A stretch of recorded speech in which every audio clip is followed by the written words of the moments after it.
గోవుని దైవంగా పూజించే వాళ్ళందరూ ఇప్పుడు మీరన్నట్టు గుడిలో పూజ చేసే పూజారి కాడ్నుంచి చాలా మంది గోవుని పూజ చేస్తూ ఉంటారు. మరి వీళ్ళందరూ వచ్చి ఎందుకు మాట్లాడట్లేదండి బయట? రాకపోవడానికి కారణం ఏంటి? ఇక్కడ ప్రతి మనిషి స్వార్థపూరితంగా, ధర్మపూరితంగా ఉన్నవాడు ధర్మం కోసం పోరాడతాడు. స్వార్థం ఇవాళ మీరు దీపాలు పెట్టండి, టెంకాయ కొట్టండి. అసలు గుడి గోపురం అని ఉండేది. హ్మ్. గుడి గోపురం వ్యవస్థ అసలు మంది. అవునండి. గోపురం అంటే గోవులు ఉండే పురాన్ని గోపురం గోపురం అనేవాళ్ళు. అంటారు. ఇవాళ గోపురం అంటే శిఖరం చూపిస్తున్నాం. హ్మ్. అసలు దైవ దర్శనానికి ముందు గోదర్శనం అయితే గాని దైవ దర్శనం కాదు. ఇప్పుడు వెమ్లవాడలో కూడా గోవులే ఉంటాయి గదండీ! గోదర్శనం. వేములవాడ కాదమ్మా, ఏ గుడిలో అయినా సరే ముందు సర్వదేవతా సమాహారమైన గోమాతకు పూజించిన తర్వాతే ఏ దేవతామూర్తికైనా పూజించేయాలి. హ్మ్. ఇవాళ ఆ వ్యవస్థ మారింది. మారిన తర్వాత ఇప్పుడు జరుగుతున్నది ఏమిటి? వచ్చిన వాడికి పూజ చేయించటం. హ్మ్. నేను బాగున్నానా? సమాజంతో నాకు పని లేదు. నోటితో చెప్తున్నా. ఏమని చెప్తున్నాను? లోకా సమస్తా సుఖినో భవంతు అని నోటితో అంటున్నా. హ్మ్. బాధ్యత లేదా సమాజంలో? ఇవాళ నేను బక్రీద్కి ఇన్ని వేల ఆవులు చనిపోతున్నాయి అంటే ప్రతి గుడిలో ఉండే అర్చక స్వామి యొక్క ప్రాథమికమైన కర్తవ్యం ఏమిటి అంటే ఈ విధంగా గోవులు చనిపోతున్నాయి కాబట్టి మనం అందరం భక్తులందరం ప్రతిఘటించాలి, నిరసనలు తెలపాలి, మన బాధని ప్రభుత్వానికి విన్నమించాలి అనే ఒక ఆలోచన ఎవరికి రావాలమ్మా? ఎవరికి రావాలి? ఇవాళ మీ మీడియాలో ఆవిడెవరో ఈ మధ్యన చూలం పట్టుకుని కర్ర పట్టుకుని బయలుదేరింది, అఘోరి. అఘోరి. అఘోరిని ఆవిడ రాత్రిపూట పడుకుంటుందా, ఏం తింటుందా, ఏం నడుస్తుందా అనేది మన మీడియాలు ఎన్నో చూపించాయి. అవును. దాన్ని చూసే జనాలకి ఇవాళ ఇంత నోబుల్ కాస్ ఇది సామాజిక స్పృహతో ఆలోచించవలసిన విషయం. ఎందుకంటే సమాజానికి ఉపయోగపడేది, మానవ మనుగడకి మూలమైన గోమాత.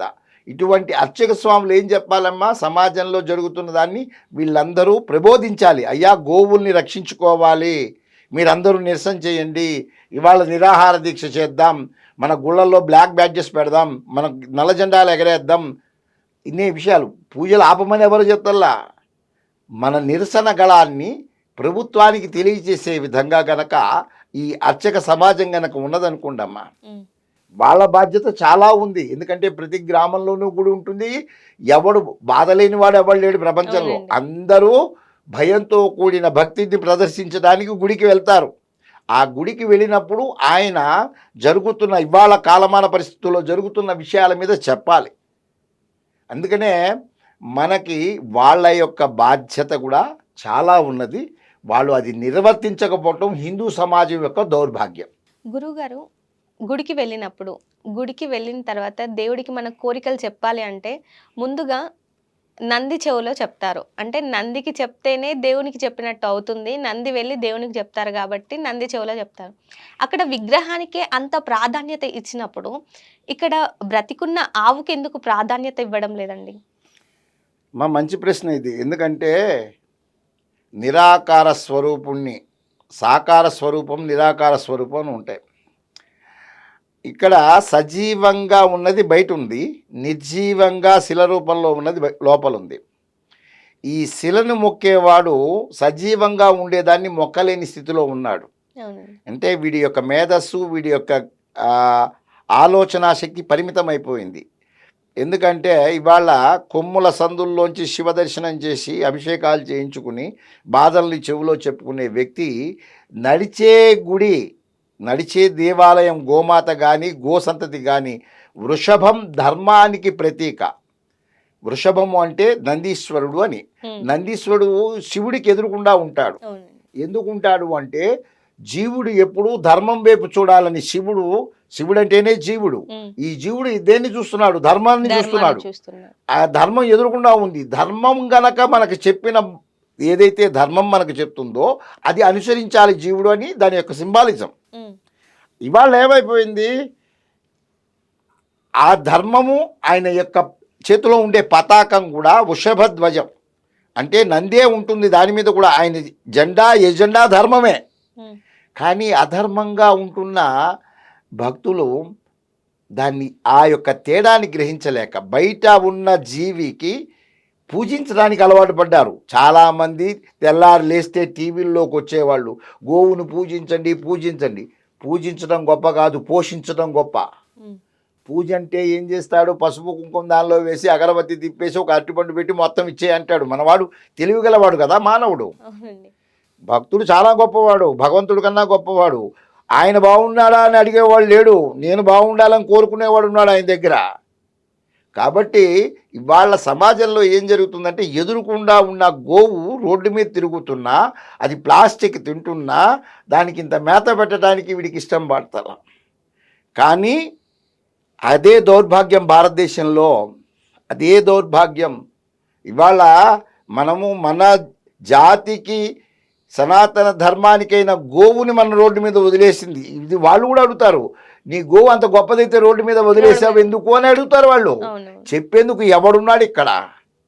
కానీ ప్రభుత్వం యొక్క బాధ్యత ఇలాగ రోడ్డు మీద తిరుగుతున్న వాటన్నిటికీ ఆశ్రయం కల్పించి, వాటికి ఆహారం అందించి, వైద్య సదుపాయాలు ఇవ్వాల్సిన పరిస్థితి రాజ్యాంగం ప్రభుత్వాలకు ఇస్తే, ప్రభుత్వాలు నిర్వర్తించకపోవటం మూలాన నాలాంటి వాళ్ళు ఇంకోలాంటి వాళ్ళు గోశాలలు అలా కబేలాకు పోతున్న గోవుల్ని రక్షించి కాపాడి వాటికి ఆశ్రయం కల్పించి గోశాలలు ఏర్పాటు చేశారు. ఉమ్, ఈ గోశాలలు ఏర్పాటు చేస్తే ఈ గోశాలలకి వధశాలకు పోకుండా కాపాడి వాటి మలమూత్రాదులన్నింటినీ కూడా మళ్ళీ రైతులకు అందించి, ఈ వ్యవస్థ ప్రభుత్వం చేయాల్సిన పని ఎన్జిఓ ఆర్గనైజేషన్లు చేస్తున్నాయి.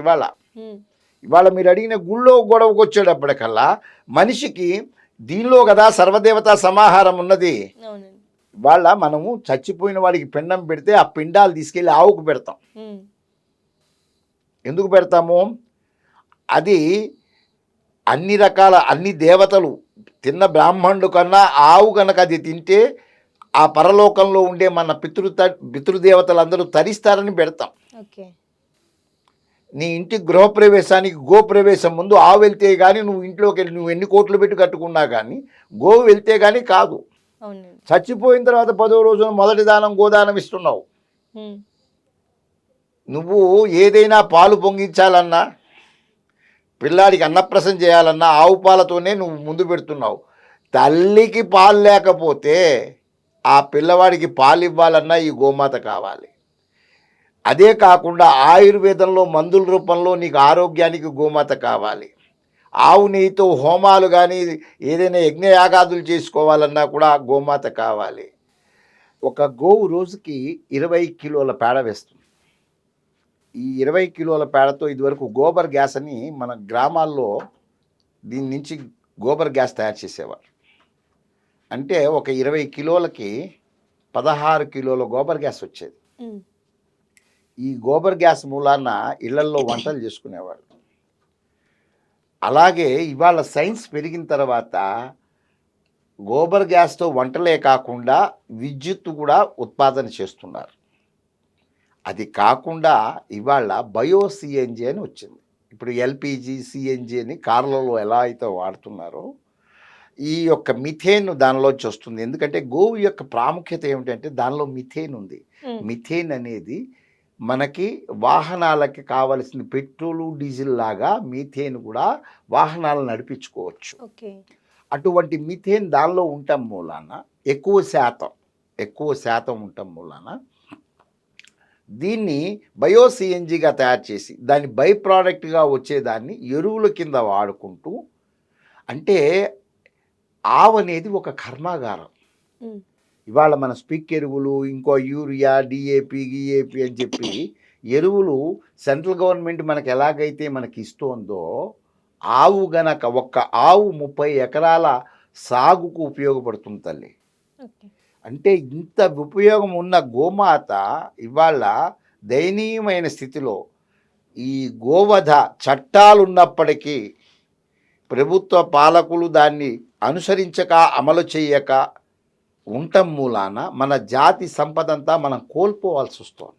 అవునండి. ఆ కోల్పోకుండా ఉండటానికే ఈ మహా ఉద్యమాన్ని, గోరక్షణని చెయ్యాలి, బక్రీద్ని బ్లాక్ డేగా జరపాలనేది మేము నిశ్చయించుకున్నాం.